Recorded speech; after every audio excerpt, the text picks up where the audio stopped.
عامر لیاقت ہمارے ملک کی معروف ٹیلی ویژن پرسنالٹی ہیں، سیاستدان بھی ہیں اور آج کل کالم نگار بھی ہیں۔ روٹھنے اور روٹھ کر پھر سے مان جانے کی بھی شہرت رکھتے ہیں۔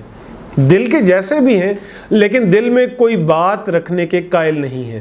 اگر کوئی سخت بات کہتے ہیں تو حالات بدلنے پر یا خیال آنے پر معافی بھی مانگ لیتے ہیں۔ وہ بول ٹیلی ویژن پر ایک شو کیا کرتے تھے۔ اس شو میں سیاستدانوں کے خلاف نامناسب باتیں کیا کرتے تھے۔ جیو ٹی وی کے پروگرام اینکرز جیو ٹی وی کے مالک میر شکیل کے خلاف بات کرتے تھے تو بعد میں ان سے معافی مانگ لی۔ بول ٹی وی سے بھی ناراض ہو گئے تو علیحدہ ہو گئے یا کر دیے گئے۔ اس کے بعد ٹویٹر پر بول ٹی وی کے خلاف ٹرینڈ چلا دیا خدا حافظ بول کے نام سے۔ پھر اپنی ٹویٹس میں بول ٹی وی انتظامیہ کے خلاف سنگین الزامات لگائے، بہت زیادہ سنگین الزامات لگائے۔ یہ تک کہا کہ وہ جو بھی قابل اعتراض باتیں کرتے تھے وہ بول انتظامیہ کے کہنے پر کرتے تھے۔ پھر بول والوں سے بھی معافی تلافی ہو گئی تو اپنے ٹویٹس ڈیلیٹ کر دیے اور پھر چند ماہ بعد دوبارہ بول ٹی وی جوائن کر لیا۔ اسی طرح سے انہوں نے تحریک انصاف جوائن کی تو پارٹی اختلافات کی خبریں ایک بار پھر میڈیا کا حصہ بن گئیں۔ کراچی کے مسائل حل نہ ہونے پر تو عامر لیاقت اتنے ناراض ہوئے کہ اپنا استعفیٰ لے کر وزیر اعظم عمران خان کے پاس پہنچ گئے، تاہم وزیر اعظم نے ان کا استعفیٰ مسترد کر دیا۔ ان ناراضی کے دنوں میں جو کالم عامر لیاقت نے لکھے اور روزنامہ ایکسپریس میں چھپے، نوک جھوک کی کالمانہ گفتگو میں ان کے ایک کالم میں لکھی گئی عامر لیاقت کی شاعری سنائی جائے گی۔ میں ہوں عمیر محمود۔ 20 جولائی 2020 کو عامر لیاقت نے کالم لکھا جس کا عنوان تھا کون لکھے گا۔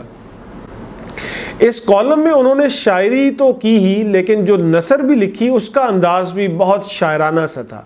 مثلا وزیر اعظم عمران خان کے بارے میں انہوں نے لکھا کہ اپنے کپتان کو یوں ڈوبتے دیکھا نہیں جاتا، بہت مخلص انسان ہے لیکن خلوص سے ناپید دوستوں میں گھر گیا ہے، میں اس کا ساتھ دوں گا لیکن ایک بار وہ بھی تو کہے عامر میں اپنا ہاتھ دوں گا تم تھام لینا۔ اس کے بعد انہوں نے اشعار لکھے اور ان کے ذریعے عمران خان کو کچھ یاد دلانے کی کوشش کی ہے۔ واضح رہے یہ بات کہ آگے جو میں پڑھنے جا رہا ہوں انہیں اشعار کا نام عامر لیاقت نے دیا ہے۔ اب یہ واقعی میں شاعری ہے یا نہیں ہے اس پر رائے ماہرین ہی دے سکتے ہیں۔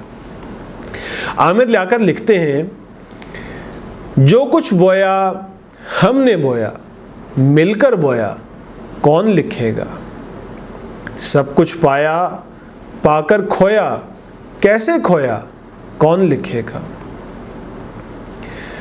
اور اس شعر سے تو آپ کو باقاعدہ ایک موسیقی بھی سنائی دے گی۔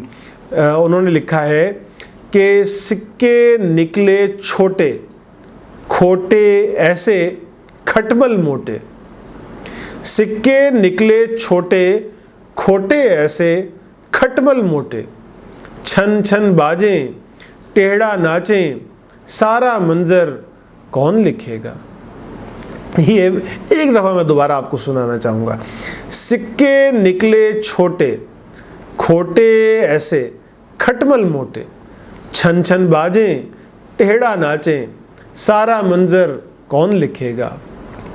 بن بیٹھے تم چپ کا ساگر اور قطرے سب نکلے خطرے، بن بیٹھے تم چپ کا ساگر اور قطرے سب نکلے خطرے، قطری خط سے قطروں کا یوں ٹپ ٹپ گرنا کون لکھے گا۔